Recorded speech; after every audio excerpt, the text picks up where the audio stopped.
Welcome to beautiful Memphis, Tennessee. We're here for the 2005 Choice Hotels US Open Racquetball Championships.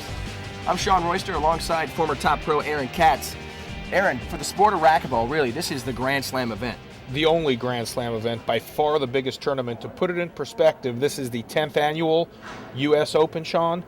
8 out of the last 9 number ones on the Pro Tour have won here in Memphis at the US Open, so they all understand the importance of playing well here and that the road to number 1 comes through Memphis. Now you got hundreds of players from all over the world coming to the US Open. Now we're down to the quarterfinals. Let's talk about this matchup. We got Carson and Jason Mannino. Great matchup, 4 versus 5. On paper, probably the most balanced quarterfinal match. Rocky had a very tough match yesterday, was down 2-0 against Javier Mannino, a very tough young player. Came back and won the last 3 games. I think that's going to help Rocky today. I think he's going to be relaxed. I think he's going to be confident. I think anytime you escape a tough match like that in the early rounds, it helps you in the later rounds. Now let's talk about Rocky's draw. I saw the match against Javier. It was unbelievable. 5-game barn burner. But let's talk about the match in his entire draw leading up to this point. Well, he had a much easier route to the round of 16s. He played Mike Ketty, a very tough young junior player, but not quite ready to push a pro of Rocky's caliber. He beat Mike in 3 fairly close games, but the round of 16 is really where it started getting tough for Rocky. Let's go down to Rocky now as he gets ready to take the court and see what he thinks about this matchup today.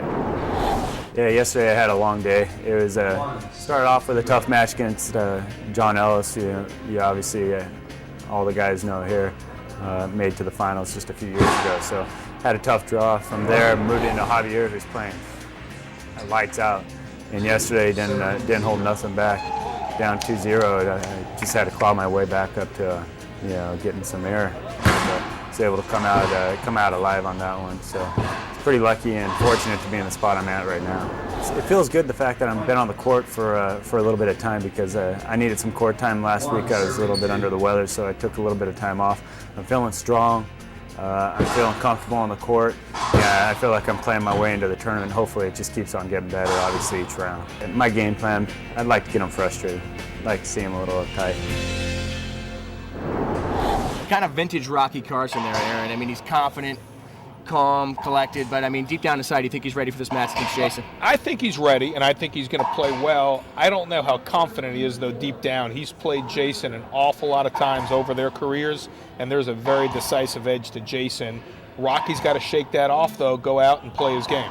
So now looking at Jason's draw leading up to this match against Rocky, I mean, was he tested at all? Not yet. Jason's had a very easy run to the quarterfinals. He played former pro Woody Klaus in the round of 16s, and Woody had a wonderful tournament to make it to the round of 16, but really did not put up much of a fight against Jason, which I think is a slight edge to Jason, because as the tournament goes on, I think Jason would have more of a tendency to wear down than some of the younger players who are top-seeded. Well, it's sort of the definition of confidence is Jason Mannino. Let's go down and see how confident he is against Rocky Carson now. My game plans usually are pretty complex. I like to do a lot of things to my opponents depending on what they're doing at any particular time. Usually I like to keep my opponent behind me, take the right shots, try not to skip the ball much, try to keep the ball up, move my opponent around, and then take advantage of his poor court position. Against Rocky, and Rocky usually has pretty good court position, usually has pretty good shot selection, so I'm just going to try to play my game, play high percentage racquetball, try not to miss too many shots and put myself in a position to win. Well, Rocky has a lot of weapons. He plays a very awkward game style. He's got a very good forehand and a very good backhand. Hits the ball hard, but yet he plays a pretty good control game. So he has a lot of weapons. Has a pretty good serve. Even if it's a lob serve or a drive serve, he could really do both. I also have very similar weapons as Rocky, so we're kind of a fun, conflicting game style. So it really could go either way. I've had a lot of battles with Rocky, and I hate to come to any conclusions before I play. All I want to do is play as hard as I can, and hopefully the chips will fall in my favor. Well, clearly Jason's ready for this match. As you can tell, he's got a game plan. He's no stranger to this tournament, right, Aaron? No, Jason's very confident. He's always been a very confident player. He's won this tournament before. As we discussed, he's had outstanding success against Rocky. I expect him to play very hard, very confidently. Rocky's really going to have to play well to beat Jason today. So we got the world's ranked 4 and the world's ranked 5 coming up here in the first quarterfinal match in a series of 8 you'll be seeing on the Tennis Channel. We'll be right back.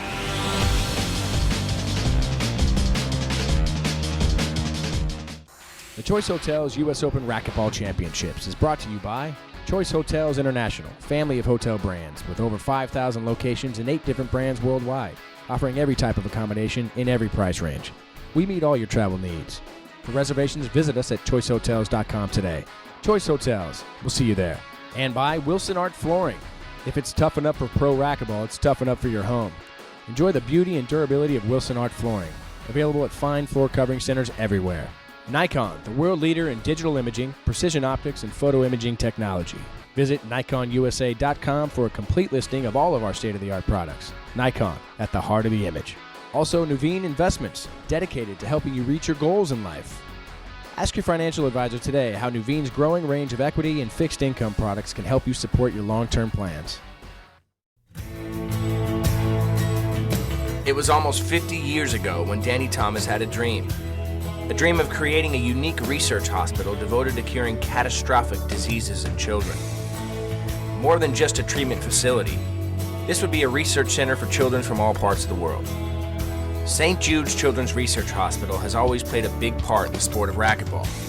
Every year since the US Open began here in Memphis, the players take time out to go over and visit these children. The Choice Hotels US Open Racquetball Championships has donated now over $100,000 to St. Jude's.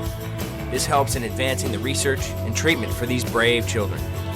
Not only is this great for the kids to meet these professional athletes, but it's also a reminder to the players and all of us truly what real strength and courage is all about.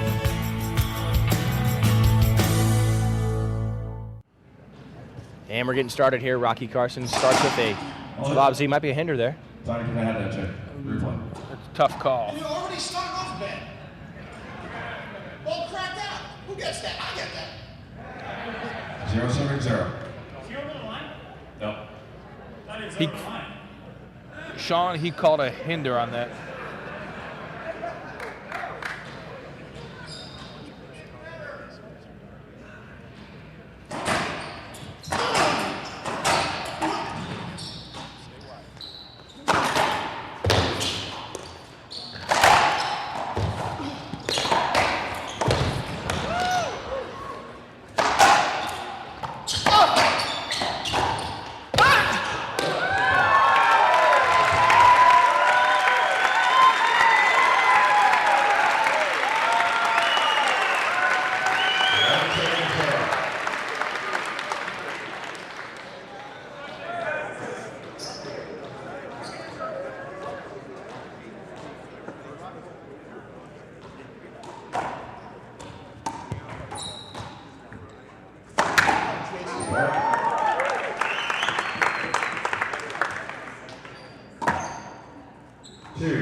Rocky goes with a drive Z. Set up off the back wall. Ooh, that's bad positioning decision there by Rocky. 0-7-2.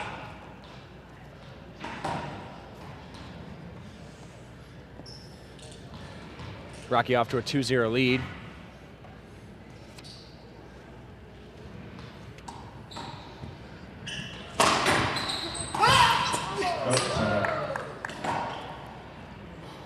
Rocky playing some good ball so far. 2-7-0.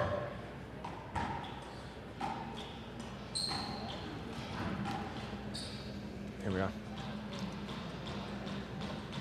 Rocky going to stick with a little junk lob probably. Yeah, and you're not going to see a lot of variation on their serves. They're going to go with the variety of a whole bunch of different lobs, half lobs, high lobs. 3-7-0. Rocky may drive serve a little and go to the Z serve, but I don't think you're going to see a lot of straight drive serves from either of these players. 3-0 now. Rocky Carson goes with a high lob to the forehand of Jason. Point. That's generally a shot that Jason would make. Yeah, that's a break. 4-7-0. Rocky missed his serve. He really wanted to get that serve into the side wall. He left it into the center, gave Jason the exact shot he wanted, and Jason just skipped it. They both look a little tight right now. Fortunately for Rocky, he's off to a 4-0 lead. Good seal on ball by Jason. Hold it. Replay. So we have to clarify that rule as we do every year about this court. It's the only court really in the season that you have to talk about when it goes out. It's a portable court, Sean, so the side is open as opposed to most courts where that ball would stay in play. If it hits the lights or goes outside after hitting the floor, it's a play over. If it goes straight out in the air, it's a loss or rally for the person who struck the ball. Jason needs to get on the board here to kind of break this drought. There's that lob serve we talked about. Good dig by Rocky. Oh, wow, Jason's missing a little something here at the beginning. You know, he could not have mapped out that point any better. He had a perfect lob serve. Left Rocky with no choice but to flicking around the wall ball. Jason made the absolute correct play and stepping up into the center court. Went for the right shot, pinch in the right corner, and then just skipped it. Great angle there. You know, and Rocky's court coverage just seems to, I mean, it's amazing. Just a few steps and he's there. He's got a long reach. You know, the problem that Rocky is going to have to really be cautious of today, he has a tendency with his court positioning to lean a little too far forward, and Jason has the best passing shots in the game. So if Jason gets on the offensive, I think you're going to see him trying to cross-court pass Rocky a lot, because Rocky does have a tendency to lean forward to cover the pinch. We'll see if that's a trend or a pattern that picks up as Jason works his way into the match. You know, Rocky's best finish here was in 2004, which was last year in semifinals.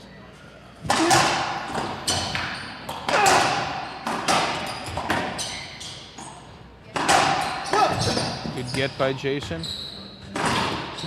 Skip ball by Rocky Carson. Yeah, and once again, that's 0, serving 4. that diving and digging ability is a big part of Jason's game, but he cannot win a match if he's having to do that rally after rally. He really needs to control some of the points and get on the offense a little more than he has been so far.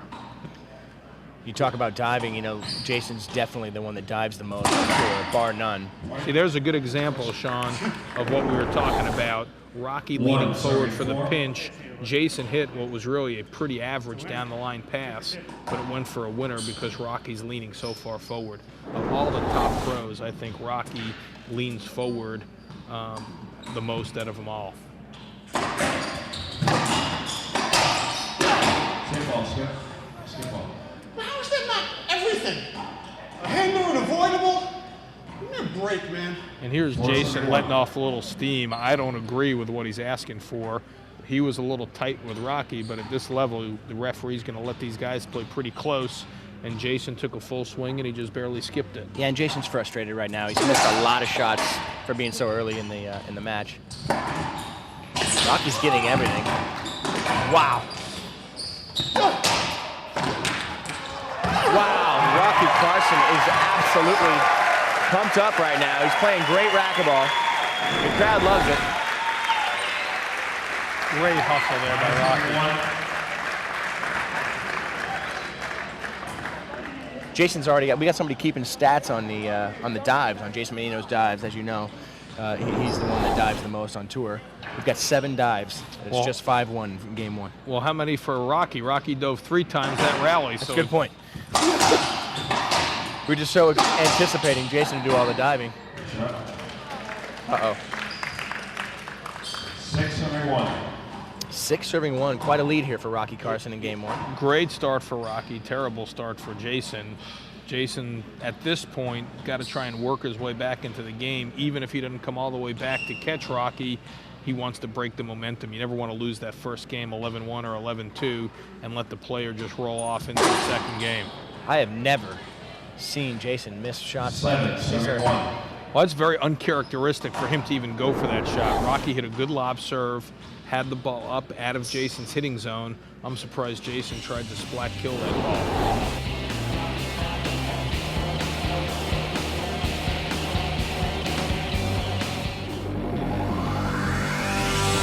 Shot selection is one of the most critical parts of the game. As you can see, when Jason is behind his opponent, as you would be if you were behind your opponent, if the ball's in his hitting zone, he's going to hit a passing shot, or if it's out of his hitting zone, he's going to hit a ceiling ball, which draws me out of the middle. If you are in front of your opponent, as Jason is in front of me, that's the time when you pinch or you kill, which keeps the ball in front of the court and moves me forward.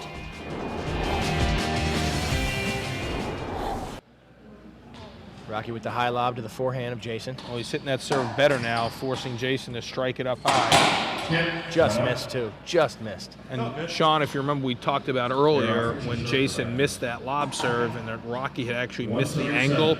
These last two lob serves Rocky hit were much better. He got them into the side wall, forcing Jason to strike the ball much deeper in the court than he previously had.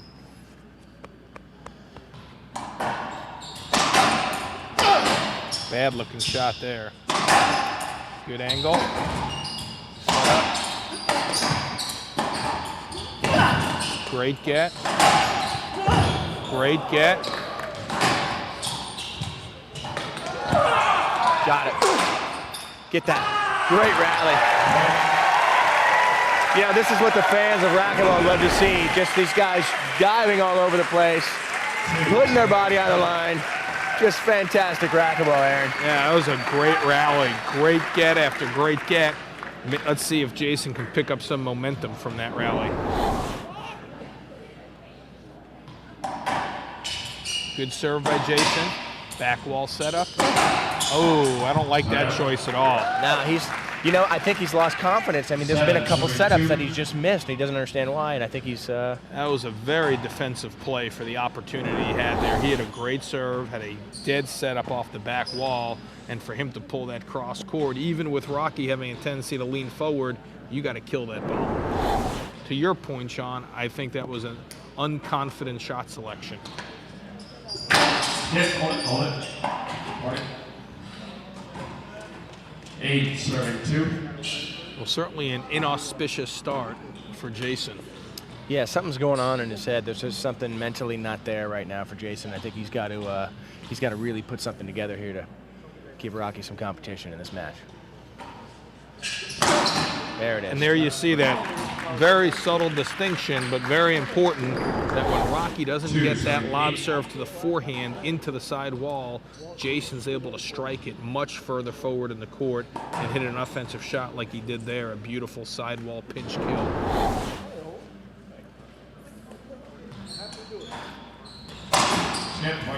Big miss, Rocky Carson. That's the first freebie for Rocky, and that's one of those not for you at home to try. Stepping up, shoulder high, reverse pinch with the backhand. Either going to go down the line with that or back to the ceiling. A little higher percentage when you go for it off the forehand side, but still a very difficult shot to splat that ball into the side wall from shoulder height or higher, which is where Rocky struck that last one. Rocky Carson serving now, 8 serving 3. Jason looks like he's working his way into the match. He's hit a couple of sidewall shots. He splatted that forehand. Now he splatted a backhand. Starting to look a little bit more relaxed. Once again, very important that he just doesn't let this game slip away. Whether he comes back to win it or not, just getting into it, working his way into the match is critical. Yeah, Jason's definitely getting frustrated.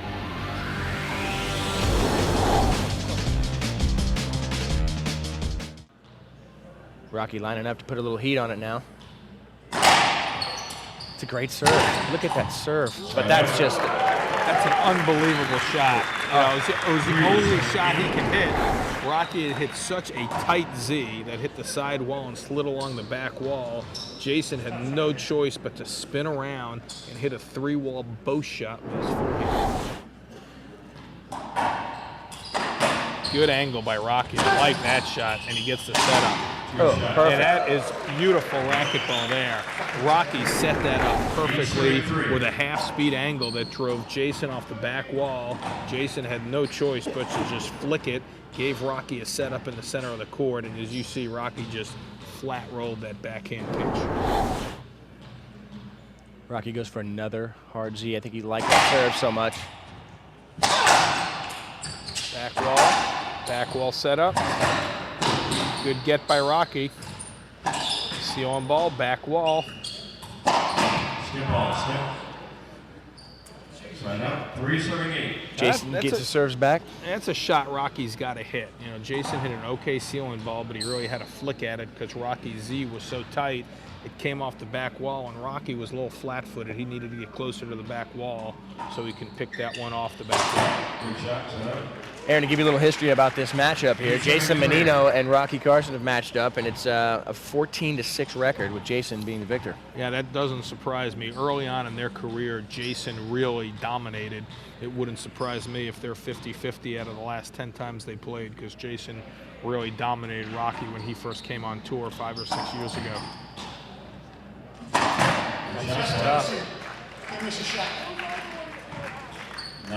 Jason commenting that Rocky can't miss a shot, and that's true. I mean, he's playing phenomenal ball right now. Yeah, I think that shot that Jason's hitting is the right shot. He's hitting a nice soft ceiling ball. He's forcing Rocky to strike it almost shoulder height or higher, and he's taking him off the side wall, which is the angle Rocky would prefer. So Jason can't be too disappointed with his execution of those ceiling balls. There's another one. There's another good ceiling ball, and then Rocky went for just a crazy shot there. Again, that's the second reverse pinch he's gone for, and by reverse pinch, Sean, it's when you strike the ball from one side of the court and hit it into the opposite corner. Very low percentage shot, even for players at this level.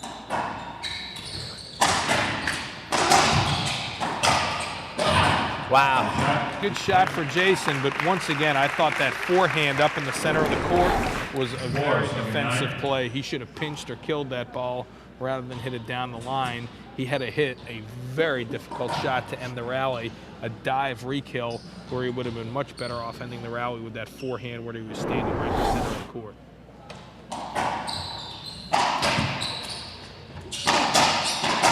That's a tough re-kill by Rocky Carson, standing in the middle of the court and taking that out of the air. That's very tough to do. It's a great shot and a good lesson for even amateurs at home that when you've got center court control like that, think like a third baseman. Any ball you can get to, you should cut off to control the center. That's a great analogy, Aaron, if you don't mind me saying.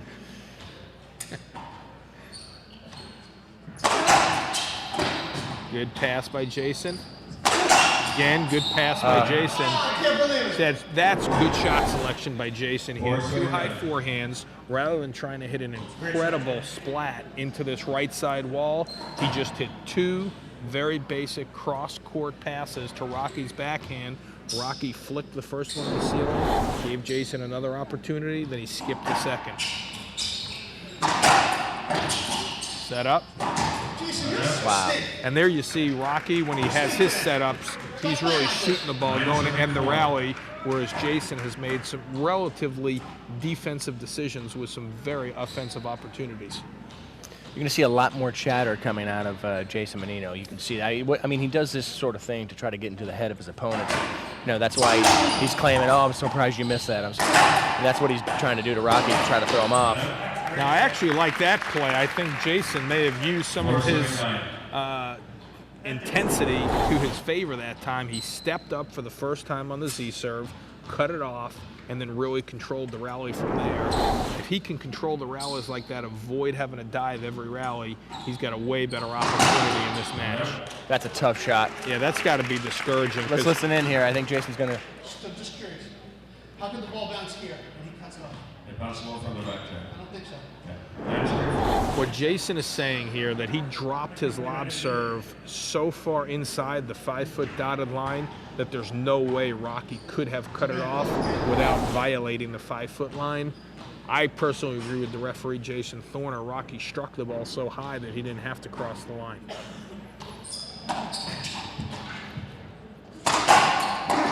Good shot. Just to clarify that rule, Sean, the rule is that dotted line that's 5 feet behind the short line, the player receiving serve cannot cross that line until the ball bounces. It's a tough call to make. That's a judgment call, whether or not you see it, whether you see him cross it or not. I mean, it's very, very close every time somebody goes to cut that off. You've got to really have some great eyes to pull that off. Yeah, and there you see Rocky charging forward again, letting Jason win with what was really a pretty mediocre passing shot. Once again, if I'm Rocky right now, I don't let Jason beat me with any passing shots. There's another one he let get a setup. And there's the pinch. If I'm Rocky now, I should sense that Jason's confidence isn't as high as it often is, and he's playing more passing shots, more defensively than he normally would. Rocky's got to recognize that, pull himself a little deeper in the court, and force Jason to kill the ball. Jason inching his way back into this one. We started off as a huge lead. It's starting to decrease. That's a great shot by Rocky, but that was not a good serve by Jason. The intent of that serve is not to allow your opponent to strike that ball in the air. You want to bounce it, and you create a much more difficult opportunity for your opponent by bouncing that lob serve. Rocky going back to that drive Z. Let's see if Jason cuts it off again. Great serve. That's coming off the back wall. Let's see. That's just, Let's go back to the last one we were talking about, Sean, where I said Rocky was a little lazy getting to the back wall. There you saw he went all the way back. He used his left hand to find the back wall and had plenty of room to rotate and flat roll the ball in the left corner. 10 serving 6. Rocky now having game point here in this first game. Good passing shot. Set up. Good angle. Good cutoff. Other angle. Great rally. Great rally. Yeah, I'm not sure about that serve. I mean, if it's, he goes to his forehand and everything's working. That was he's got a nice routine going, hitting great drive Z's to his backhand, and then you think he tried to shot him that little forehand. You can't do that against Jason. Yeah, it's tough to do. Very common for a play to try and sneak in a new serve to end the game at 10. Set up for Jason. Oh, bad pin shot there. Damn it! 20 setups you missed in this one game. Yeah, and you hear Jason said 20 setups you've missed this one game. I don't know if the number is 20, but clearly Jason's missed a lot of setups, and there he had a great opportunity to get to 7, put a little more pressure on Rocky. You always want to put as much pressure on a player when they get to 10, because that's when they start thinking a little bit. Second opportunity for Rocky to close out game 1.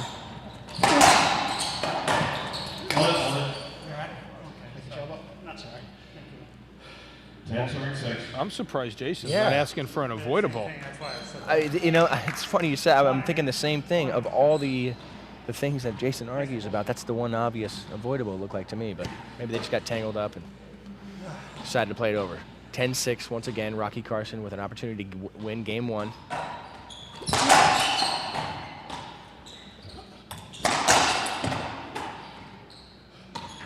Set up for Jason. There it is. Game 1 goes to Rocky Carson. Rocky played some good racquetball that game. We'll find out what happens here as game 1 is already down. We'll be right back. And we're back here, Aaron. There's a good solid game for Rocky. He's clearly outplayed Jason. Jason probably can take a little bit of comfort in the fact that he hung in there, came back a little bit, never really got going, but played a little better towards the end of the game. Let's see if he can continue that into the second game.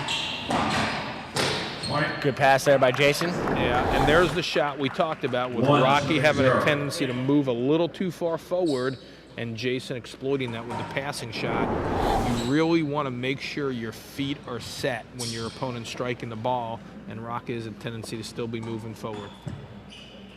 Good serve. That's the first one he's forced Jason, Rocky to go to the ceiling. Good ceiling ball rally. And there's Jason's setup. Good angle. Set up for Jason. And a nice shot by Jason Mannino in the left corner. Now, the way this second game has started is much more the tempo Jason would prefer. A lot of ceiling balls, a lot of passing shots. He's controlling the rally. He's not diving. A couple of very nice points strung together here by Jason. Rocky slowing everything down by putting his racket up in the back there. That's a great shot by Rocky. Perfect angle. Yeah, Jason hit an okay, not a great, but an okay passing shot down the left lane. Rocky just stepped over and pulled his racket through nice and level, hit a beautiful passing shot, cross-court pass. Rocky going to that Z serve. Let's see if Jason goes to cut it off before it gets into the side wall. Nope. Ooh, bad shot there by... Yeah, hit it right back to him. Yeah. Good flick by Rocky. Ooh. Oh, wow. Jason got away with something there. Yeah, It was kind of a bit low sloppy. percentage. Yeah. Second time I hit him with the racket that you didn't see. I didn't like that selection there by Jason. That was a loose-looking shot, and Rocky looked a little surprised he went for it. Next time you swim hard. Jason claiming that he hit Rocky with the racket for the second time in this this game here. Set up. Good shot. And on there, once again, at this level, subtlety is key. Jason missed that serve. The others that he had hit well earlier in the game hit the sidewall first and then kicked out before the back wall. That one hit the floor first and then came off the back wall for a setup for Rocky on his backhand side. I like that play. I really think Jason, when Rocky lines up like that, there's a very high probability he's going to hit that hard Z serve. I think Jason needs to make that aggressive play, cutting it off before the third wall rather than letting it get tight, giving Rocky time to get out of the box, and also creating a very tough angle for Jason. Rocky trying to get away with that one. You know, Jason came into this game too much more focused, hitting much more crisp and better choices as far as the shots go. Yeah, Jason really, he got off to a terrible start and never kind of worked it out. This game, he looks much more relaxed, much more balanced. And there's that serve. You see the difference. He caught the sidewall first. Bad skip by Rocky. Once again, it is critical that Jason, if he hits that lob nick serve, catch the sidewall first rather than the floor, because when it hits the floor, the height is going to make it come off the back wall and set Rocky up. Jay off to a 4-0 lead now. Big lob serve. Once again, caught the sidewall, forced Rocky up to the ceiling, back wall setup. Wow. Kind of a lucky shot there. Rocky missed his pinch real high, and it died on the side wall. That was not what Rocky was going for.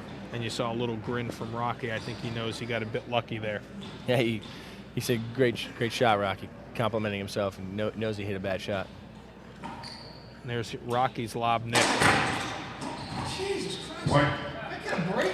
See, I don't. That was a very poor mental play there by Jason. He missed his shot, and rather than playing through, he stopped to show frustration with the shot. Rocky hit an okay pinch, but Jason clearly could have covered that if he had played through. I'm a little disappointed that Jason had a mental breakdown like that at a key point in the match. Good ceiling ball. Another good ceiling ball. Set up. Perfect. Oh. Good angle. Hold it. That's a replay. Replay. Just a replay. Rocky looking for an avoidable. Yeah, I'm not so sure it wasn't an avoidable. When he does it, it's a hinder. If he does it, I get the point. Same thing happened the first game. 174. I kind of think Rocky's got a point. Jason missed that forehand way in the center while Rocky was sliding on the floor. He had plenty of time to pinch the ball in the right corner, and I think there's an argument that Jason should have been penalized for missing his shot. Good serve by Rocky, set up. It's hard to be worse than this. Great adjustment there by Rocky. Jason had just started to get in a bit of a groove, cutting off the hard Z serve that Rocky was striking from low. Rocky brought up his point of contact a little bit to mix up the angle and kept Jason from cutting it off, and that was the whole difference because he set Rocky up in center court.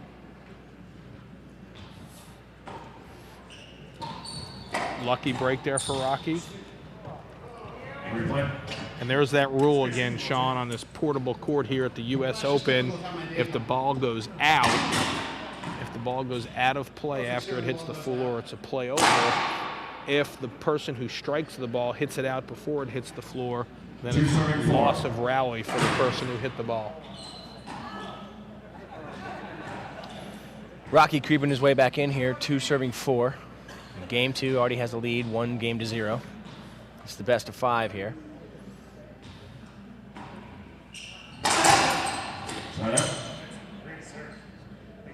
See, once again, that lob nick that doesn't get into the side wall turns out to be a setup very short in the court. You really don't want your opponent striking the return to serve anywhere near that 5-foot line. There's a lob nick into the side wall, forcing Rocky to the ceiling. Set up. Good get by Rocky. Rocky's going to argue this. Yeah, I don't think it's a bad call, but that call could have gone either way. I think he was screened a little bit, and I think his point is because I didn't see the ball, I had to hit a defensive shot, flick it to the ceiling, but I'm not so sure I disagree with Jason's call there. Rocky usually flicks that to the ceiling anyway. I don't think so either. It's 2 against 1.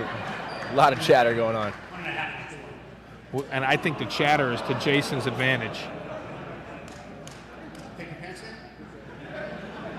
That's a technical warning. I didn't hear what was going on there.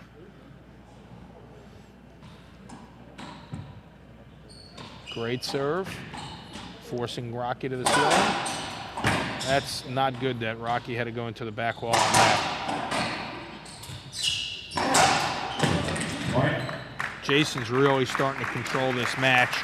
Much more rhythm, much more tempo that Jason prefers. He's hitting better lob serves, forcing Rocky to go to the ceiling, and then Jason's able to control the center of the court as opposed to most of the first game where he was really on the defense, scrambling, diving. I think you gave a statistic that he had 7 dives in the first 5 points. Another. Yeah. 7-72.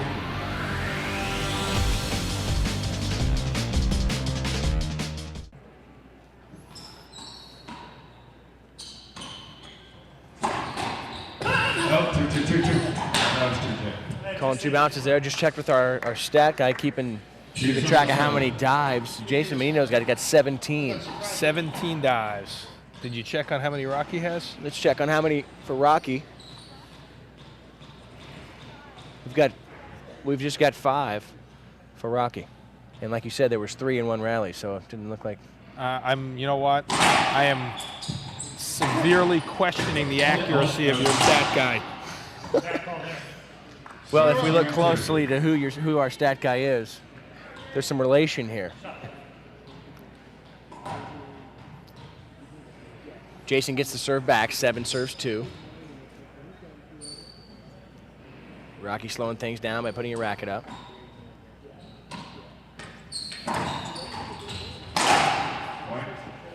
Once again, all set up by that great nick serve that forced Rocky to have to jam it into the sidewall, set Jason up in the center of the court, and he really could have hit anything. Jason, once again, controlling the tempo, hitting good serves, really controlling center court. Very textbook racquetball. You know, Jason's not really playing a great racquetball, as you can see. He's not making the shots that he normally is, but the sign of a great player is somebody who can win when they're playing bad. Yeah, but you know, Jason's game is not to play great. He doesn't go for a lot of great shots. Jason's game is to play solid, control center court, play high percentage racquetball. You're not going to see a lot of spectacular shots out of Jason, even when he's playing great, because he doesn't go for spectacular shots. It's just not his style. Like there's just a nice, well-executed, well-timed down-the-line pass that once again exploited Rocky moving a little too far forward. And what I like about Jason, you know, and really a sign of his maturity, he stuck to his game plan. He got very frustrated that first game, but he didn't deviate from his game plan. Came back the second game and just focused on executing. And that's a critical thing for amateurs or new players, even at home, to think about. You really need to be conscious of whether you're not doing well, losing because your game plan is off or your strategy is off, or whether you're just not executing. I think Jason stepped off after that first game, was real comfortable with his game plan and the strategy, settled down a little bit and said to himself, I just got to come out and execute a little bit better. Rocky sticking with that drive serve. Drive Z. Skip ball. Skip ball.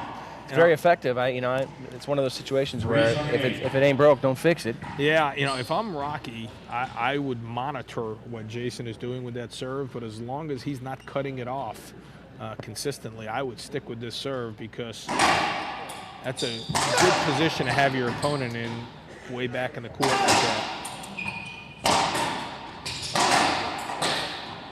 Which again, Jason is really focused on driving that ball at Rocky's backhand. And once again, that's another weakness Rocky has. When the ball is hit hard at his backhand, he has a tendency not to pull that front foot over and re-kill it, but rather just reach over with his hands and flick it to the ceiling in a defensive way.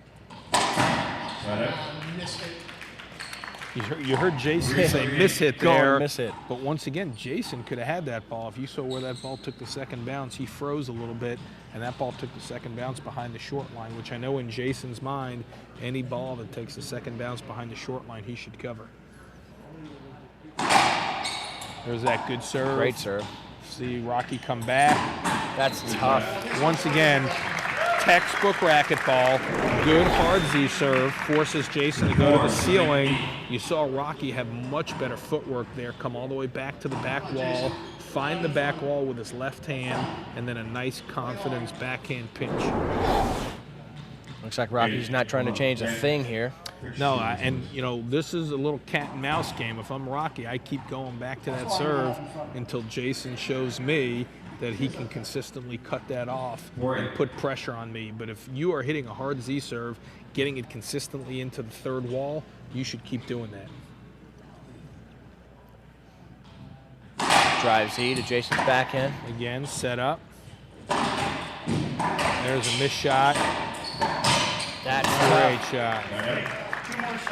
And Rocky's disappointed there. He had control of that rally. He once again hit a very good serve, drew a weak return, didn't do enough with it, and Jason was able to take control of the rally. 8 serving 4 now. Jason has a lead over Rocky Carson in this game too, but Rocky has a lead in the series, 1-0. He really stood straight up on that one. 9 serving 4. This game's going. I'm not sure if I can hit a worse serve than that, Rock. If Jason mapped out how he'd want the match to go, he couldn't have mapped it out much better than the way the second game has gone. 9-4. Wow. Some quick hands by Rocky, but great angle. Yeah, great angle. Once again, Jason is very committed. Very committed to hitting hard passing shots at Rocky's backhand, and he's very confident doing that because he believes that even if Rocky covers it, all he's going to do is flick it to the ceiling and give him another opportunity. Game point here for Jason Mannino. Ooh, missed it. Oh, missed it. Great angle. Great get. Set up for Rocky. Oh, terrible shot. That's the kind of stuff, though, that Rocky does on purpose. He does that junk kind of wrap around. He tried to set himself up for that shot, and obviously it worked. Do you agree with that, Aaron? No, I don't. Sean, I'm not disagreeing that he did it on purpose, but it still wasn't a good shot. You've got to set up like that.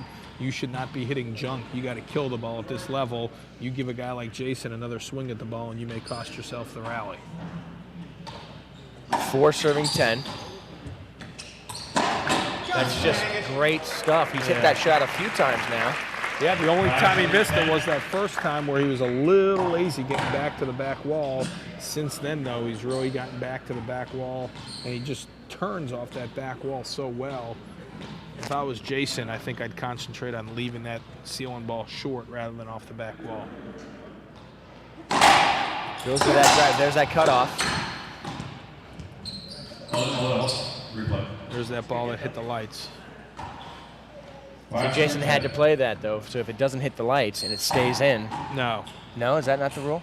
Well, if it hits the lights and stays in, it's ball's dead. No, I'm saying if it doesn't hit the light, but it hits the court and stays in, it makes a funny bounce by not hitting the light and hits some part of the court. Is that not the situation? No, it's a play over too. Huh.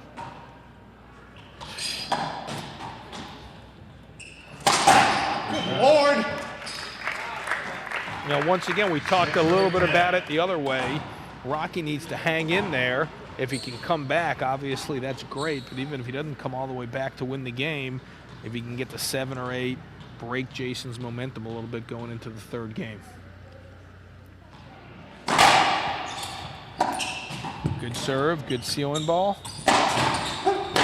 Oh, well. Big miss by Rocky there. I like his selection, right choice, round the wall ball, cut it off. I'm not sure the choice of shot to go into the right corner was right, but cutting that ball off in the air was clearly the right play. Jason with another opportunity to close game 2. If he wins this, it'll be 1-1 in the series. Rocky's trying to prevent that from happening. 6, serving 10.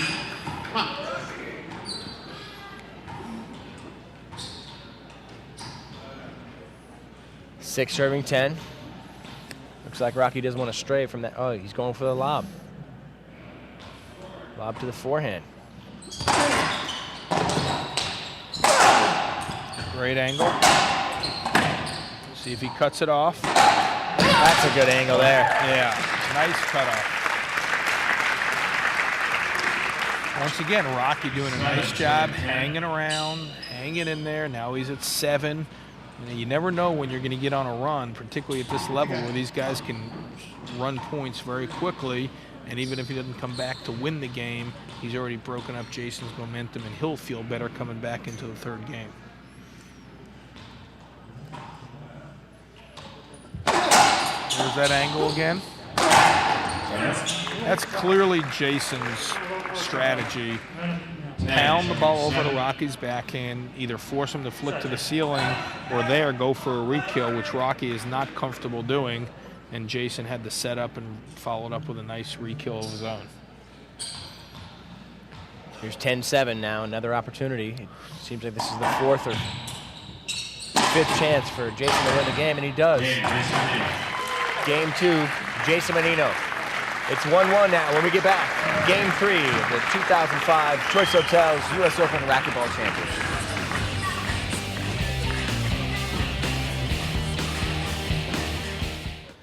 We're back here for Game 3. Rocky, Carson serving. 1 game apiece here. We kind of called it was going to be a battle. Yeah, and it's been a good match so far. Well played. What? 3 also. Ooh, I don't know. I don't like that call. What's the rule in the scorebook or in the rule book? He has to hit the floor first. If it cracks, it's a point. If it cracks, it's hitting the sidewall and the floor at the same time. Yeah, see, you didn't read the rules. I was aiming for that, and you're not kidding. Yeah, I think Rocky's got a good point You got here. another rule, Jay. You know, if it cracks on the front wall, that's a skip, meaning that it hit the ground first. If it cracks on the sidewall, that would mean it hit the ground first. There you go. Good serve. I agree. Point. I mean, I'm not as experienced 1-0. as you are, Mr. Katz, but I mean, tell me if that's not cut and dried. Good talking to you. It is 0 serving 1. Rocky with a big backhand. Man, he has hit that shot. Right there, man. I mean, if our stat boy was keeping track on how many times he's hit that left corner with his backhand. Little hard. Little hard.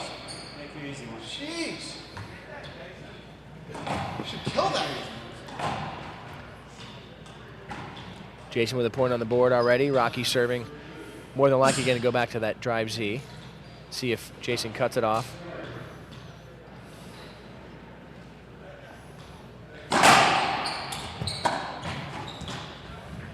Hold it. Replay. That's another really good serve. That was. Probably when you had a chance to get it. Dead hand.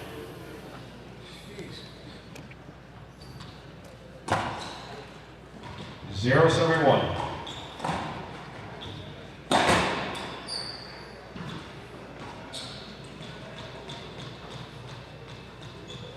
Zero serving 1.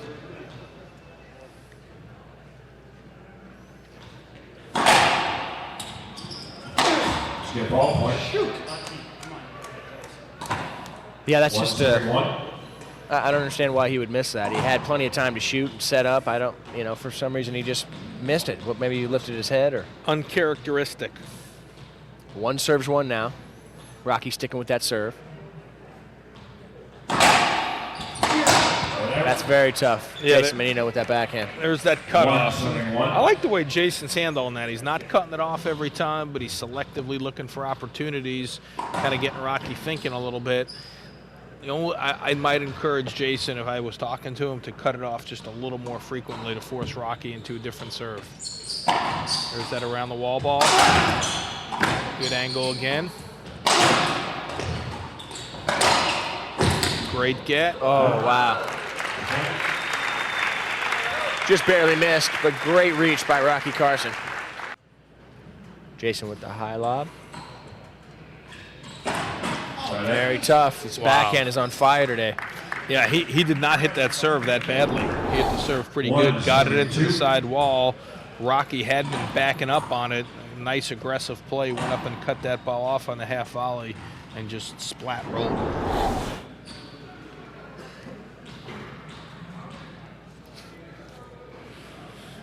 Rocky switching it up now, going back to that lob nick to the forehand. And he misses. Yeah, once again, Jason deviated a little bit from his game plan in that second game when he was under control and calm. He was hitting that overhead cross court at Rocky's backhand to set up the next shot. There he went for a little too much on the down the line and skipped it. 2 serving 2. Going to stick with that again, see what happens. Wow, I am telling you, this backhand out of Rocky is amazing. He's hitting that corner. Yeah, Jason's got to leave that ceiling ball short. He's pulled way too many ceiling balls off the back wall, and Rocky is clearly more comfortable turning off that back wall with the ball. Rocky takes a lead now, 3 serving 2 in game 3. Both players have a game. This is a crucial game 2 serving 3. when both players are split up. That game 3 is crucial going into the 4th when you have that 2-1 lead.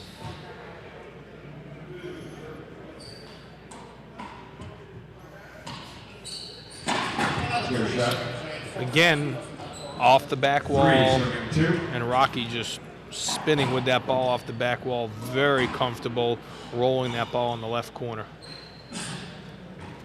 3 serving 2. Rocky going to stick with the lob nick to the forehand.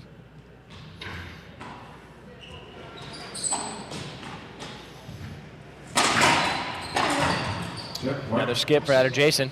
Yeah, Jason's lost his composure a little bit. He was in very, very good control that second game. Clearly not executing as well as he was in the second game.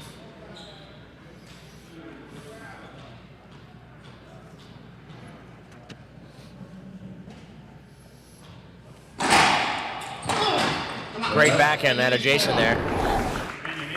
2 serving 4. Jason's talking to himself.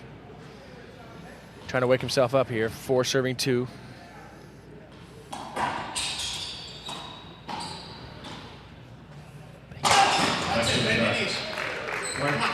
There you see Jason really, you hear him say, bend your knees. He stayed down on that one and splat rolled it.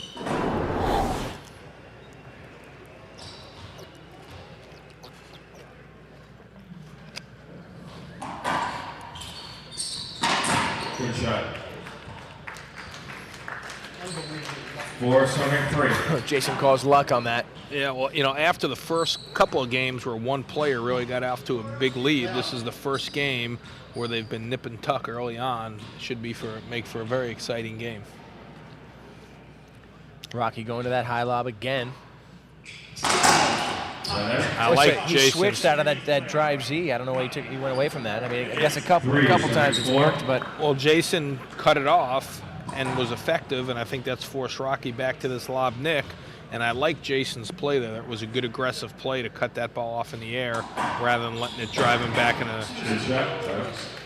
again, the backhand splat out of Rocky Carson has been flawless. Yeah, I can't criticize the execution of that serve. Jason got that serve right where he wanted it. That was just a phenomenal shot that Rocky hit. Shoulder high backhand splat. Very, very difficult shot.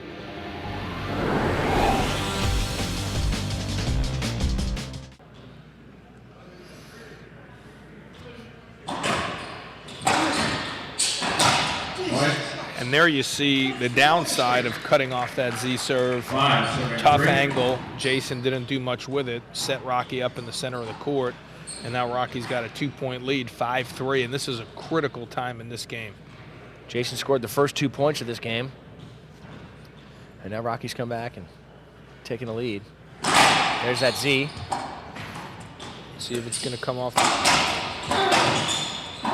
Oh. And now, again, what Jason did better on that, and I think he was conscious of it, he left his ceiling ball short, so Rocky had to shoot the ball before it got to the back wall, and he didn't do nearly as much with it as he's been doing with the balls that came off the back wall, which he's just been splat rolling every time in that left corner. That's Jason's first drive serve. All the time in the world was on the other side.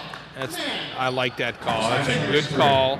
Jason dove, hit the ball back through the center of the court, and really didn't clear to give Rocky a full swing. They called it an avoidable. Same old, same old. And an avoidable hinder is a point for the player who was hindered. Or a side out in this case. Or a side out, exactly. Rally 1. You lose the rally if you commit the avoidable. Another backhand. I mean, really. You know, it's got to be 98, 99%. I mean, I haven't seen Rocky miss too many of those. Yeah. And the crowd's appreciating that. Yeah, and once again, Jason, not that Rocky's backhand is bad when you leave the ceiling ball short. He's way better off leaving that ceiling ball short than pulling it off the back wall. If you're going to err on the side of short against Rocky, not deep off the back wall. 6-3 now. There's that cross court, flick to the ceiling, back wall setup. Again, just missed. Barely missed. That's a bit. Oh, jeez. 3-6. Let's see what Jason does here with this serve. 3 serving 6. Let's see if Jason can take advantage. Got a bit of a lucky break there with Rocky just missing. I like Rocky slowing it down, making sure he regroups. Tell everybody else hits it, then it's good. 6-3. Jason hits 2 straight drive serves. I think the first 2 drives he's hit all game. That one really had Rocky fooled. If he hadn't left it short, it would have been an ace, but it was quite a bit short, despite Jason's protestations to the contrary. That vocab is just unbelievable. I just can't hang with that, Aaron. Bad skip there. Yeah. Yeah, but that's what you talked about. You know, if he doesn't cut that off, it's a difficult shot. It's coming into your body. You're deep in the court. You've given your opponent plenty of time to get out of the box. It's a tough play. Rocky off to a pretty commanding lead now, 7-3 in Game 3. Gonna stick with that serve.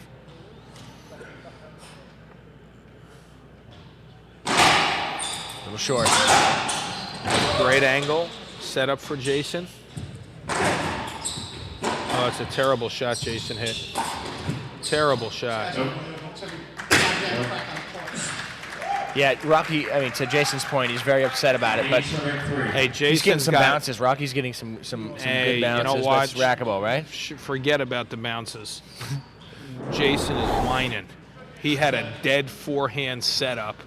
Rocky had quit, and Jason missed it so bad that it brought Rocky back into the rally. Did Rocky get a lucky bounce? A little bit, but all because Jason missed his forehand.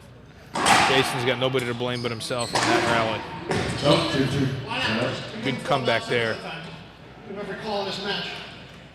See, you never know with Jason. He's so mentally attuned to the referee and his opponent and the atmosphere. You never really know whether he's doing this to turn momentum around or whether he's really lost his cool a little bit. But I think he's way too involved with the ref. He's been a very well referee. Great shot by Rocky. Forehand setup. Back forehand setup. Backhand setup. Nope. Rocky controlled that rally from the beginning. Yeah, Jason had plenty of opportunities and just never capitalized. Jason's execution has really varied from game to game, and I think that's why he's so frustrated. He's stuck with pretty much the same game plan. Rocky has played pretty steady. I think Jason's game, and this is definitely not characteristic of Jason, has really fluctuated. The first game he was clearly off. Second game, he really relaxed and got zoned in. And this game has looked much more like the first game, with him getting pushed on the defensive, missing a lot of opportunities, either skips or hitting them off the back wall. 8 serving 3. High lob high lob straight into Jason's forehand. Wow, great shot. That's a great shot. Once again, Rocky hit that serve just about right where you'd want to hit it, deep into the side wall, barely came off the back wall.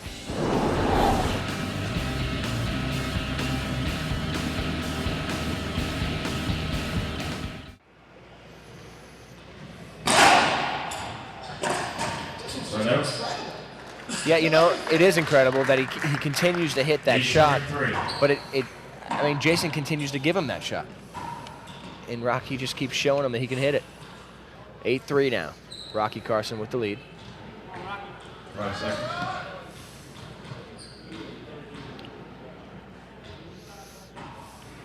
Lob, Nick.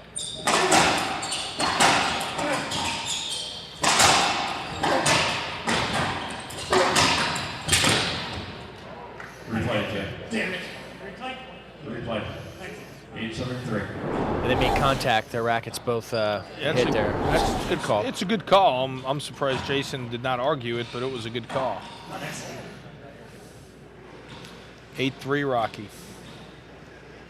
And Rocky is one of the Pro Tour's true sportsmen. I've never seen him take a call.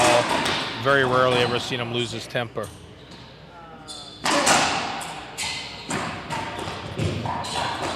Good shot. Good shot there by Jason. Nice soft hands there. Yeah, Jason really wants to get something going now. You don't want to fall behind 2-1. That's a long road to hoe coming back, being down 2-1 against a young player like Rocky Carson once he gets his momentum and his energy going. Lob Nick to the backhand. There's a miss. That's about, I haven't seen him miss a backhand in a while. Let's see if Jason can do something with that, get a little momentum going. Puts a point on the board here, 4-8. Jason's sticking with that lob to the backhand of Rocky Carson. It's a good one. Skip ball. Skip ball. 5-7-8. Good tight serve there. Rocky doing a little chatter now. Saying a little something to Jason. You don't generally see that out of Rocky. Its roles are generally reversed there. That's tough. That is a great shot. Rocky actually missed his shot to where it was a very difficult angle for Jason. Jason just picked that ball off on the half volley and hit a very delicate pinch kill.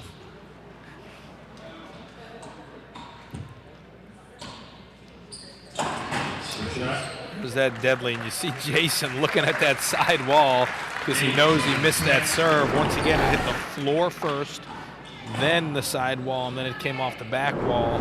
What Jason is trying to do is what's called a lob nick, which is nick the ball into the side wall before it hits the floor.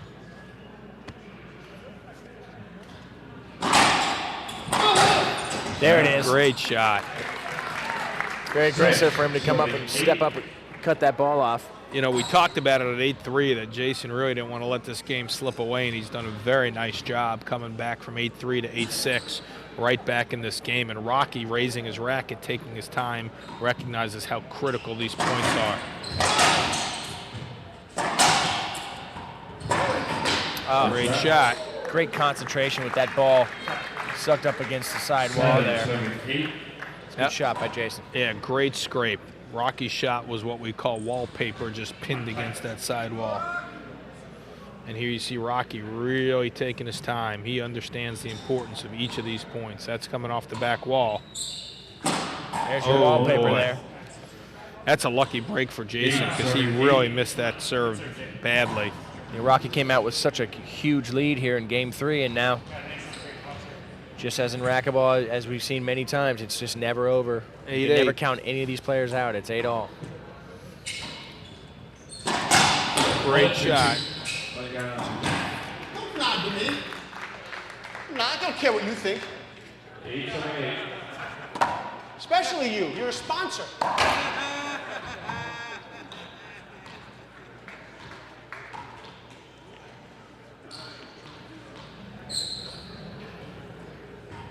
(8-8). Big points, big game here. 3-point game, and whoever wins this 3-point game has a huge edge in this match, Sean. I do not like that choice at all. That's tough. Yeah, that's a good shot Jason hit, but that's a real weakness that Rocky's had for the past several years, that he needs to learn to do more with that ball in the front court. He had a backhand, had plenty of time to set his feet, and to hit that Z-ball is a very defensive play. He should be trying to re-kill that ball like we've seen Jason re-kill many backhands up front. It's a good get. Wow. Great get. Get that. Unbelievable stuff by Jason Mannino. We're going to take a little break here. It's all tied up here. When we get back, more of Game 3 at the US Open. And we're back here in Game 3, all tied up. 8 serves 8. Both players have one game apiece in the series. Big points. Big points. Good serve. Oh, that's coming off the back wall. I'm really surprised that Jason missed that ceiling ball away that much. Rocky hit a good serve, but he had plenty of time to set up, and he hit that forehand ceiling ball way too hard, brought it way off the back wall. It was an uncharacteristic mental break there by Jason. As many times as we've seen Rocky hit that backhand off the back wall, you'd think he'd try to And there you see Jason adjusted, and see the difference? That's a good call. I can't believe you saw that. This is a tough call. I don't think that ball skipped. Rocky covered it up front, and I think his racket hit the ground and he mishit it off the top of the strings. But I think it was a good shot that just got taken away. Now this is a critical mental part in the match. Let's see how Rocky responds. He clearly thinks he got a bad call there. That would have put him up 10-8. Misses the next shot. Oh, bad shot. Slips. Ankles are okay, knees are okay, just slipped on a wet spot. Yeah, he looks okay.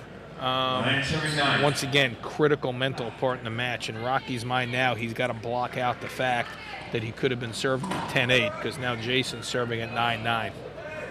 You're kind of holding on to that. I just want to let you know that I disagree with that. I thought that was a skip ball there, Aaron. Just want to make that real clear, as it's 9-all here, and I believe it's an accurate 9-all.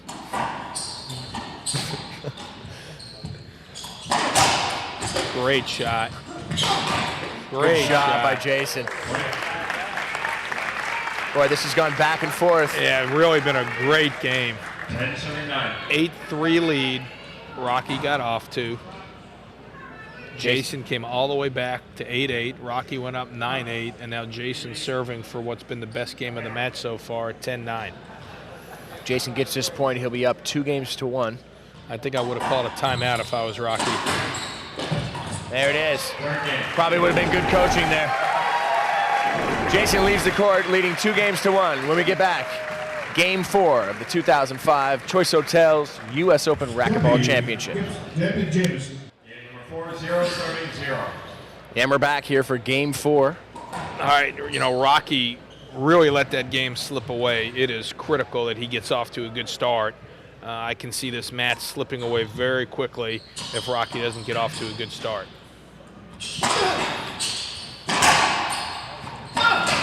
Good angle by Jason. Uh-oh, that's a 2-bounce. Absolutely 2 bounces. Yeah, I agree with Jason's complaint here. Oh my God! I can't. So a lot of times I just can't believe you. This is just one of them. Most of the time. Sean, not to give commentator etiquette, but I don't know that it's appropriate for you to be pointing out to Jason that the call was bad. You know what? It's kind of fun, though, because my job is to fire him up, and I love it. I absolutely love it.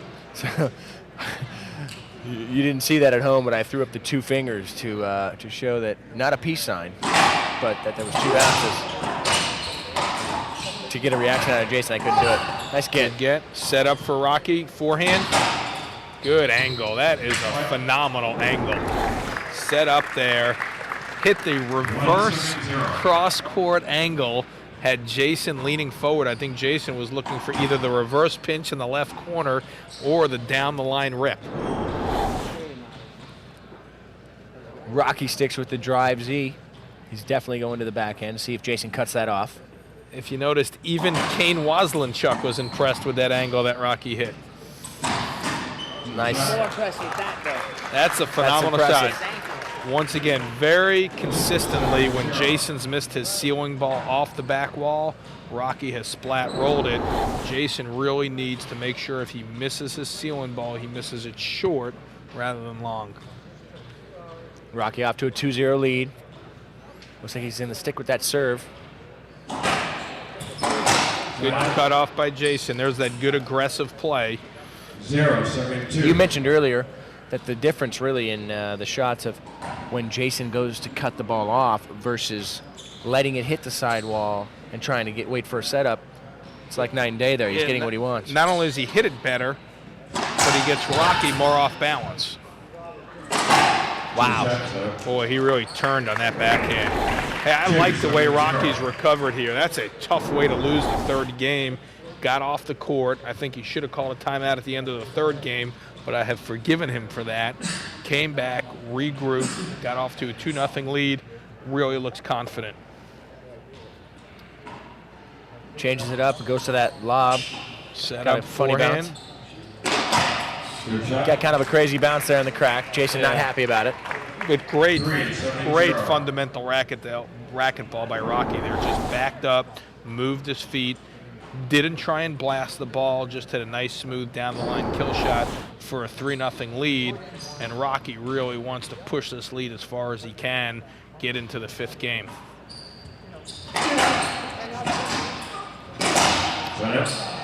Missed that shot once again. Rocky has not established a rekill with his backhand at all.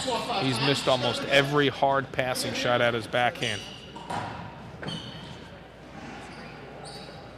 Jason yet to score a point here.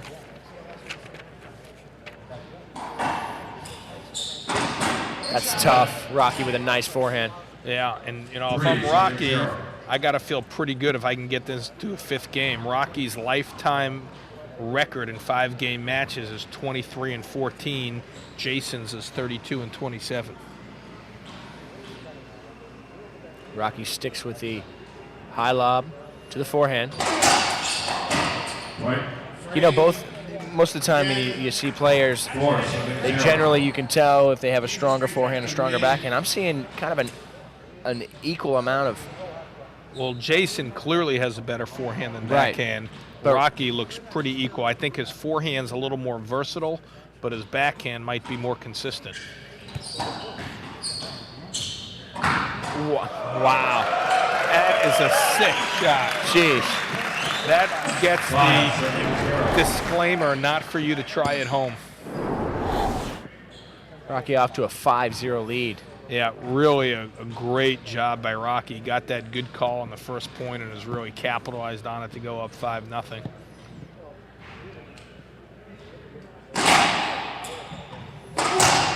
That's tough. That's the first Z serve that Rocky's missed. And when I say missed it, he caught the back wall first rather than the side wall first.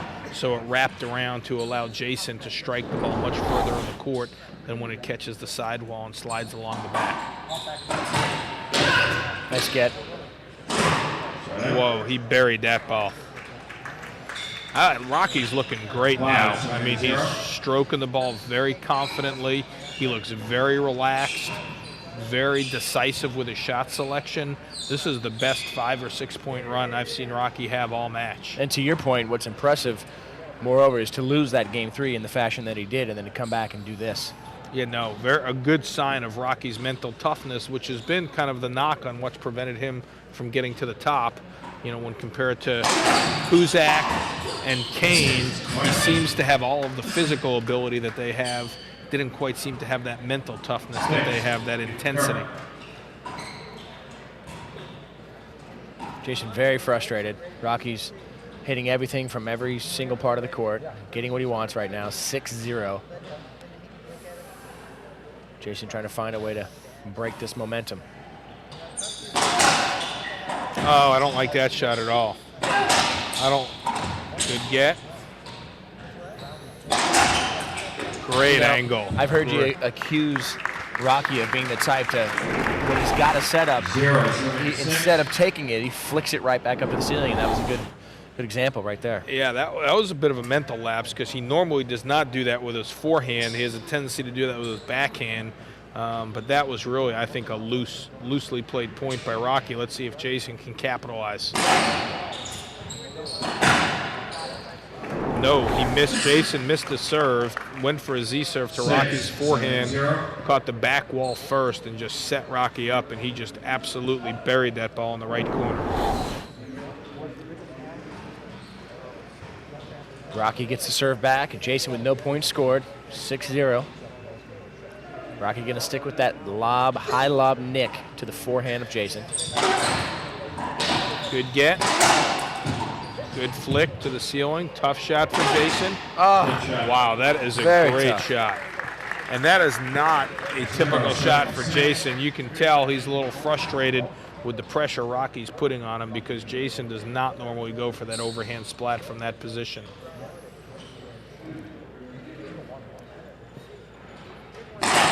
There's the Z serve. Good angle. Nice hands by Jason Mannino. Yeah, beautiful ball movement there by Jason. Rocky hit the ball pretty deep to Jason's backhand, and Jason did a beautiful job flicking a cross-court pass, forcing Rocky to reach way back and set Jason up for that delicate re-kill up in the front down the line.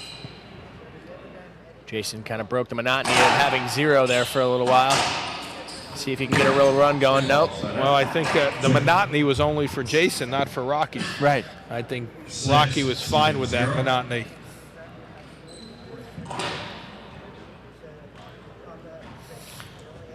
Now Rocky had an 8-3 lead in the last game, 6-1 lead in this game. He's got to be very cognizant to keep the pressure on Jason and not let him get ahead.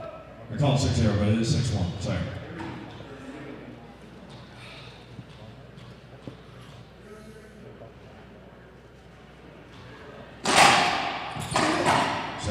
It's tough. Once again, when Jason cuts off that hard Z, he's been very, very effective. Rocky's really got to keep the pressure on here. Does not want to let this lead slip away. Jason, obviously, to the contrary, very much wants to creep back into this game. That's a phenomenal shot. Jeez. Jason hit that serve right where he wanted it. It looks like Jason's just searching for something that's going to work against Rocky right now. His serve patterns. He's not the type to really drive serve anyways, but I think he's just kind of trying to go through an arsenal to see if something's going to work against Rocky. I agree.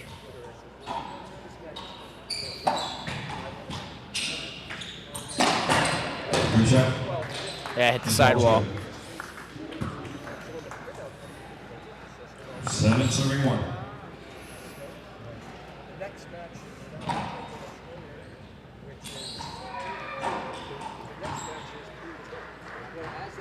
Rocky at 7-1.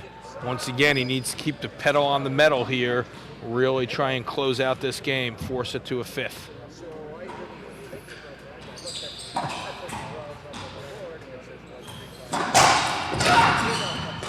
It's a great backhand by Rocky, great get by Jason. There it is again. And yeah, that's unbelievable. A sign of frustration there by Jason, cracking the racket over his knee. When we get back here, Rocky Carson with a huge lead here in Game 4.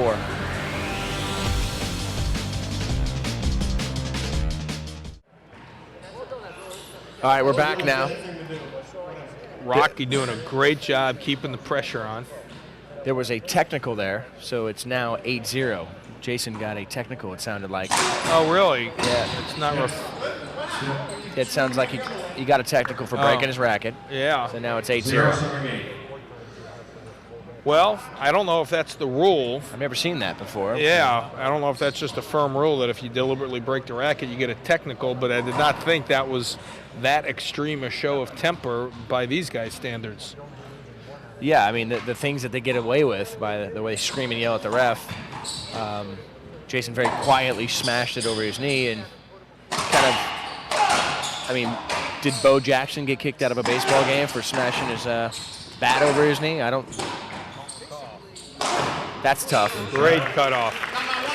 That's good, aggressive play there by Jason. And you heard him say, I got my one back, meaning that, you know, the result of a technical is you get a point deducted. So Jason went from 8-0, 8-1 to 8-0. Now he's back to 8-1. That's the first one he's missed all match, yeah. Now, if Jason gets back to 5 or 6, he may be thinking a little bit about that technical.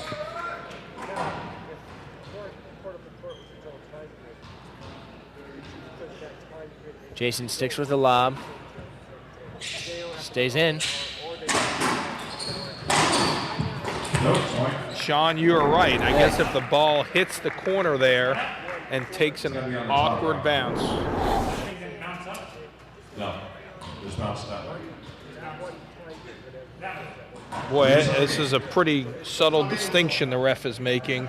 He's saying if it hit the top part and took a bad bounce, it would have been a play over, but because it hit the corner and took a bad bounce.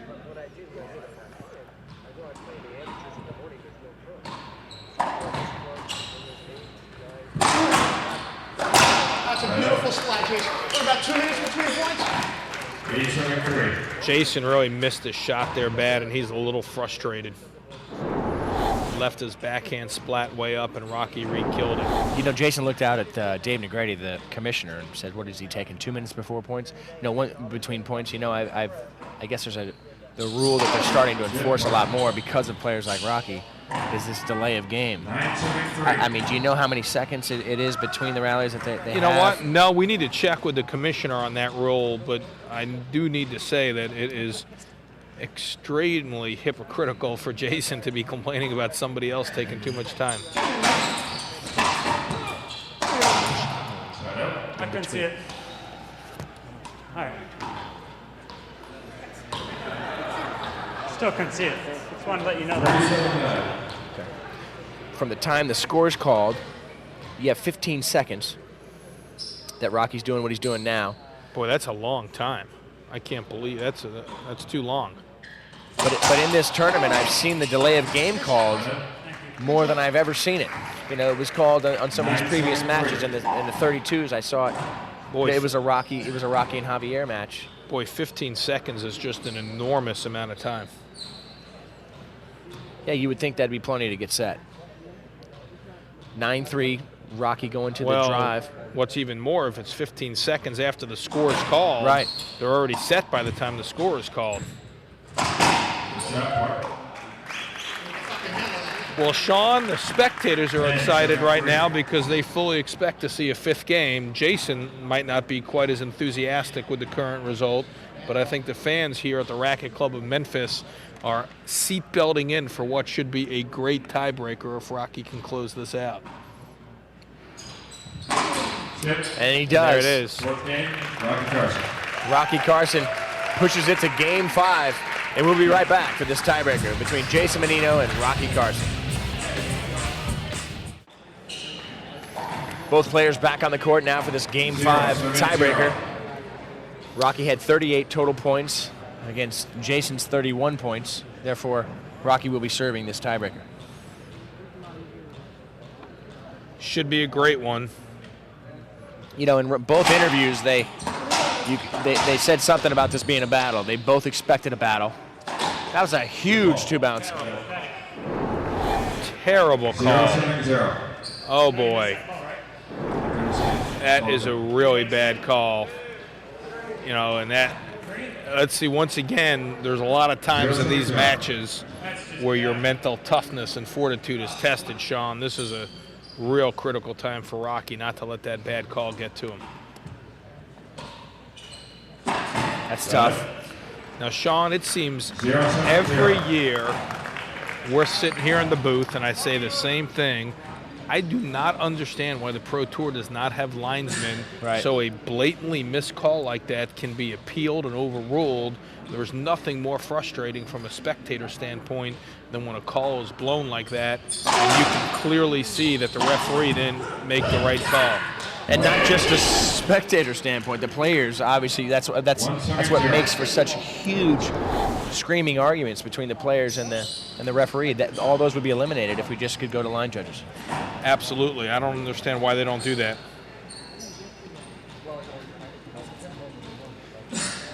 And I can't really think of another sport where they just leave it up to one set of eyes like they do in racquetball, and especially a game like racquetball, which is probably one of the toughest sports to officiate out there.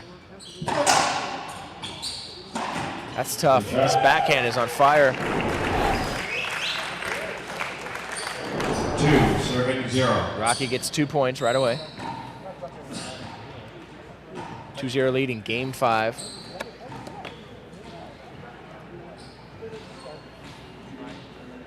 Seconds.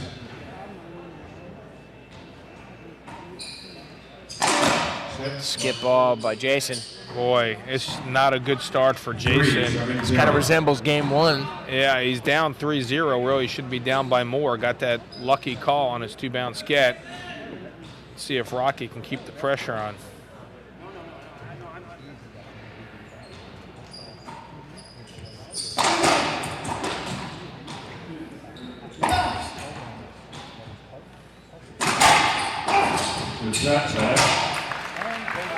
Good shot by Jason Mannino.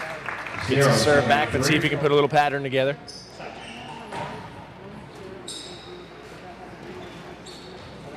(0-3). Jason lining up to serve. Looks like a half lob to the backhand of Rocky. And pays for it. Absolutely pays for it. And again, I have no idea why Jason has seen. He's seen what we're seeing. Backhands are 90%, if not more, out of Rocky, but he still continues to hit a backhand off the back wall. But as you observed earlier, Sean, there's not much of a difference between Rocky's forehand and backhand. Rocky's just putting an awful lot of pressure on Jason's serve. Good get. That's a good played point by Jason. He really needs to get something going here. He can ill afford to get too far behind in this game. You know, Rocky is on a roll here. He has outscored Jason 14-3 if you're going back to the beginning of the 4th game. That's a great quick hands out of Jason Mannino. Yeah, you know, that's certainly one advantage Jason has over Rocky. We pointed out before that that same shot, Rocky almost certainly would have hit a defensive shot, flicking it to the ceiling. Jason's ability to re-kill it is really, really critical. Jason's on the board now, 1-3. Ooh, barely missed that.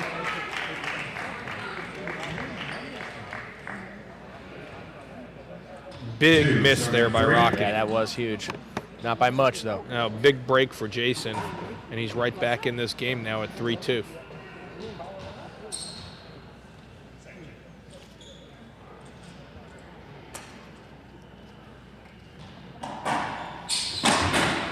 Great shot from Rocky. Got that backhand back. 3-2. 3 serves 2 now. See what Rocky does with this serve. It's either going to be a high lob nick to the forehand or a drive Z to the backhand. He looks like he's going to the lob nick to the forehand. Good get. Set up for Rocky. Good call. You know, Aaron, one thing I've learned from you and doing commentary with you, you talked about players who come in here with a clear game plan, and that's something you see out of Rocky, you know, especially the serve patterns here. You know that he's going either one of those two serves, and he's done it this entire match, and it's proven in the way he's playing. He's got a game plan. Yeah, no, and once again, similar to what we talked about earlier with Jason, he believes as long as he executes, he's going to be okay.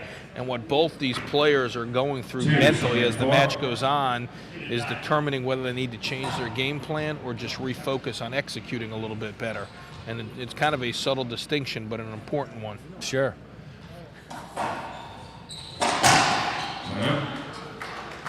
Great shot there by Rocky. 4 serving 2. 4 serving 2. Yeah, you know, every point is critical in a 5th game tiebreaker, but right now I think these are critical points for Jason in particular. He can't afford to go down 6-2 or 7-2 and expect to come back like he did in that 3rd game. Boy, there's the first. What a time for it. That's the first backhand that Rocky's re-killed. Hit a beautiful down-the-line pass to extend his lead out to 5-2. Now, this is once again where, you know, maybe others on tour would say Rocky doesn't have the killer instinct that maybe Cliff, Jack, or Kane has, where at this point in the match, those guys would just step on your neck and really close it out. Let's see how Rocky responds here to having this 5-2 lead in the 5th game. You know, Rocky, Kane, Jack, they're all contemporaries age-wise, 2-3 years of each other. Clearly, Kane and Jack have had more success. But you don't put Jason in that category. You didn't mention Jason in there. If the tables were turned and Jason was up 5-2, you see him being one of those that would step on your neck? Certainly Jason has that reputation and historical ability to close out matches. One of the reasons Jason was able to aspire to the #1 ranking. Just joining us here, Jason Mannino is a former #1 player in the world. 2 serving 5. Also a former US Open champion in '99. He beat Cliff Swain in the finals. What's amazing about Jason, if none of you know this, is Jason got into a horrible accident when he was a kid. 18 years old, and he's come back and he's done some amazing things. And he throws his body around. And that is a great passing shot by Rocky. I mean, Jason is very difficult to pass. And to hit a clean cross-court winner, you got to hit just a perfect angle like Rocky did there.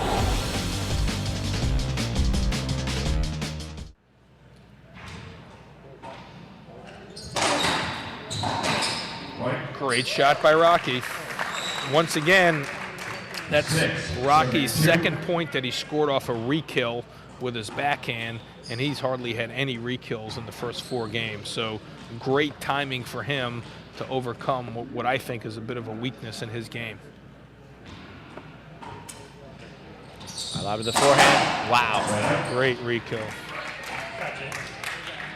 2 serving 6. It wasn't necessarily in Jason's strike zone either. It was kind of closer to the shoulders, and he swung down on that. It was just a beautiful shot. No, and I like the high percentage shot in that he hit it cross court rather than trying to splat it. Wow. You see, Sean, you know, he listened to you, went over to Rocky's forehand, and Rocky's forehand is, as I said, probably a little more versatile than his backhand. Really took that ball and tomahawked it into the right corner. Yeah, but it's like I said earlier, it's tough to differentiate what's a tougher weapon with Rocky. Is it his forehand or his backhand? Right now, he's hitting both. Stayed in. Poor shot selection, set up off the back wall. I don't like that choice by Jason at all. Good ceiling ball. Oh! Oh my God. That is an unbelievable rally. Unbelievable. I mean, Jason hit an incredible overhand reverse pinch, had Rocky backing up off his back foot.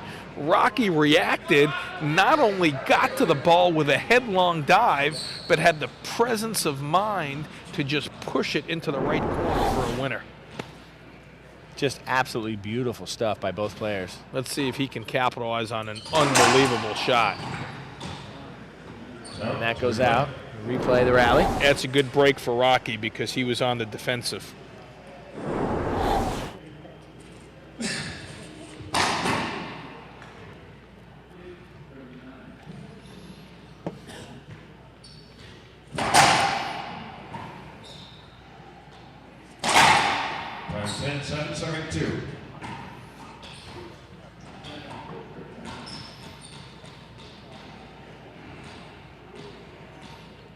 7-2. Sticks with that lob to the forehand.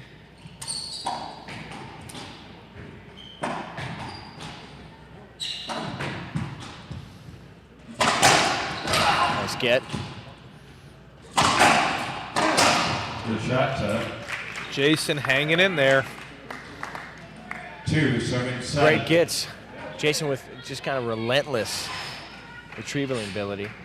He puts so much pressure on his opponents, makes them shoot, and they're hitting good shots, and he's getting them. Then they think they got to hit better shots, and then they end up missing. That's great. Look at that. Unbelievable get by Jason, and that's a bad miss by Rocky. I mean, Rocky had Jason on the floor, down, with a forehand setup 15 feet from the front wall, and just hit it right back through the center of the court 3 feet high. Let's see if that's a bad mistake by Rocky. Let's see if Jason can capitalize. 5 seconds.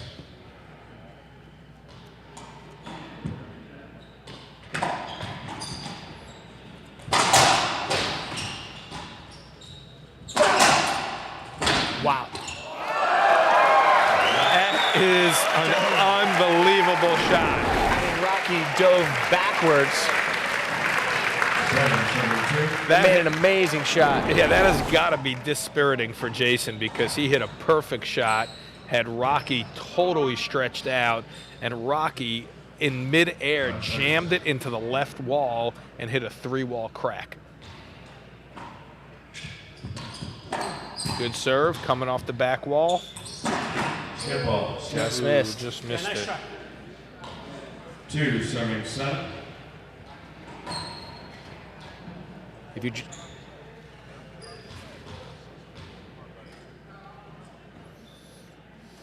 joining us now, this is the first quarterfinal match. We'll be covering 9.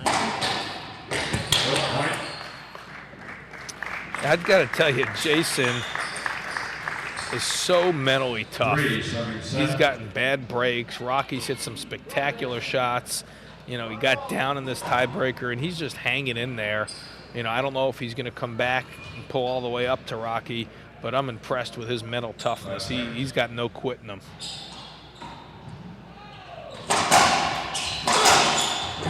Yeah, Great Jason's shot. something else. Jason's got such an animal instinct. He just doesn't ever give up. He's ready to go.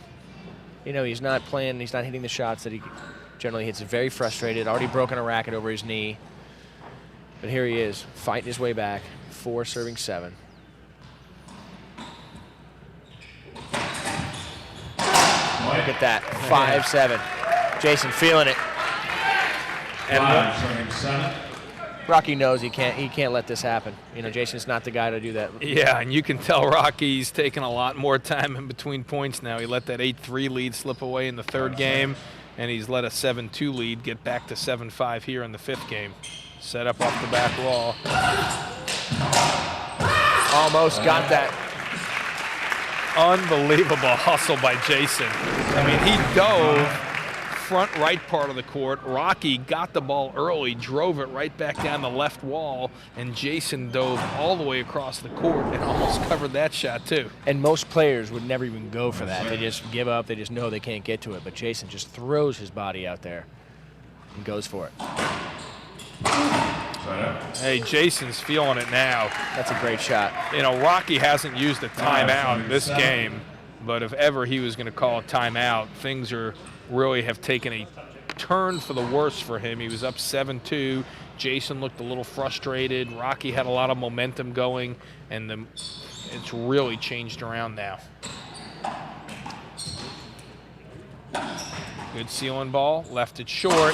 Oh, wow. You know, we've been talking all match, Sean, that if Jason is going to miss his ceiling ball, he should miss it like that, fall short, force Rocky to turn away from the ball and into it, as opposed to when it comes off the back wall, he's able to rotate a little bit further and is much more consistent off that backhand side when it comes off the back wall.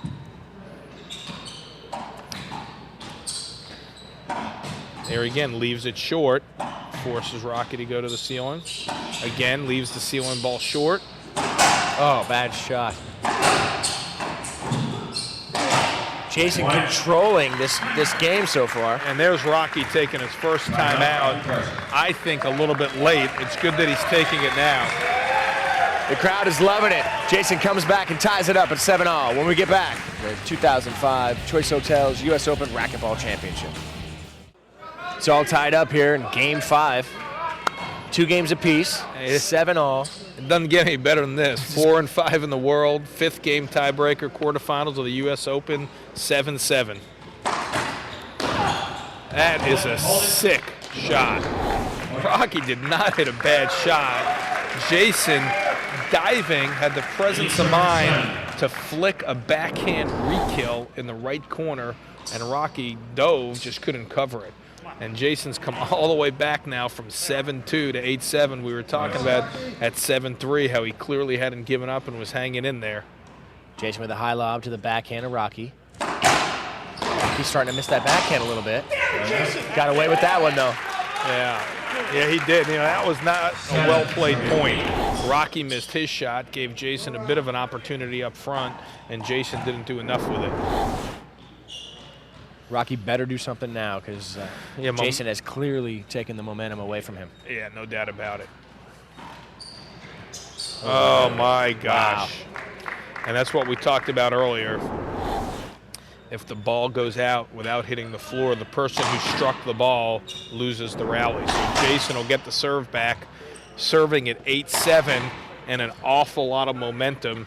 And Rocky looks a little shaken up to me. He does not look as confident as he started this game when he got off to a 4 or 5-1 lead. We're going to take a little break now. Jason Mannino and Rocky Carson. More when we return. The Choice Hotels US Open Racquetball Championships is brought to you by Choice Hotels International, family of hotel brands with over 5,000 locations and 8 different brands worldwide, offering every type of accommodation in every price range. We meet all your travel needs.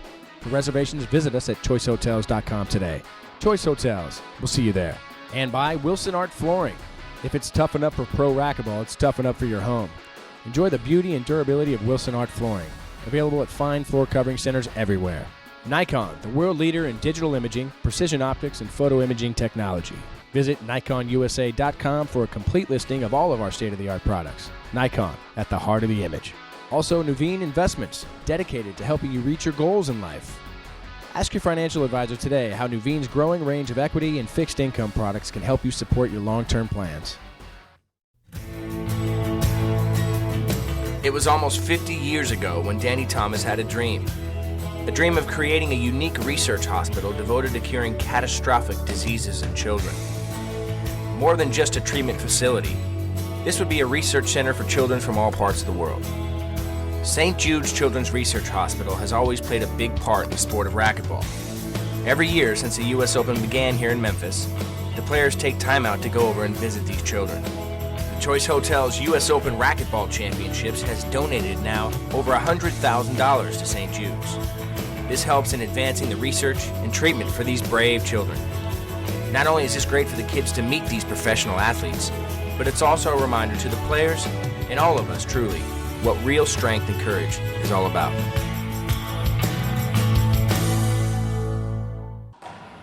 Jason with an 8-7 lead now.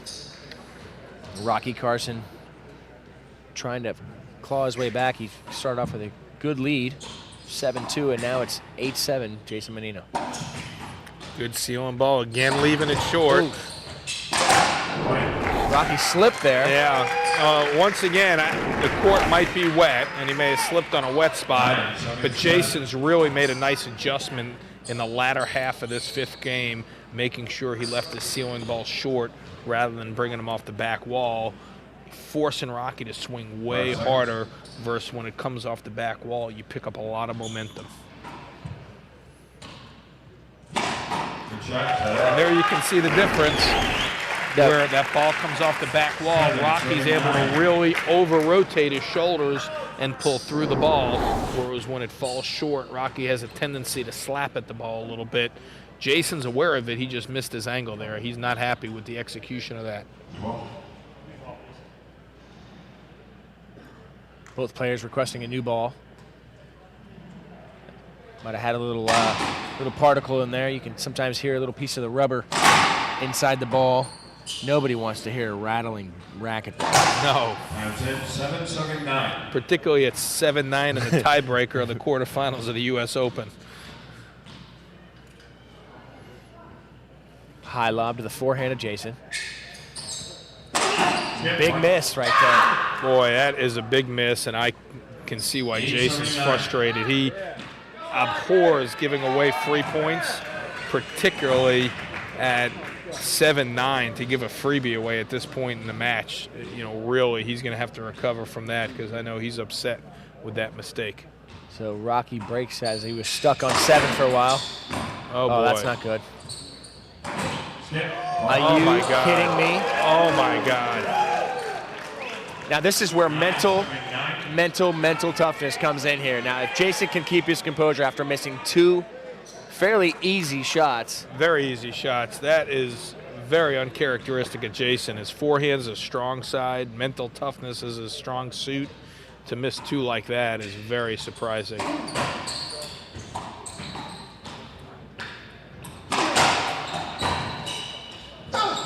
Good flick.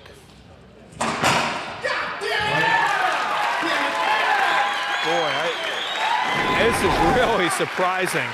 After Jason showed such mental toughness, coming back from 2-7 to 9-7 to play 3 loose points like that, that ball Rocky hit was a good shot, but ordinarily Jason would have had that. Now, ladies and gentlemen, Rocky has match point here after an amazing match. Let's see what happens. Uh-oh.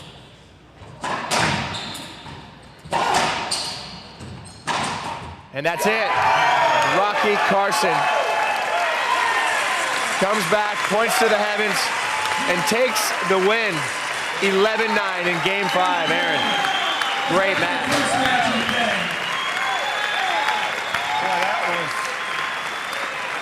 That was something else. What a great match.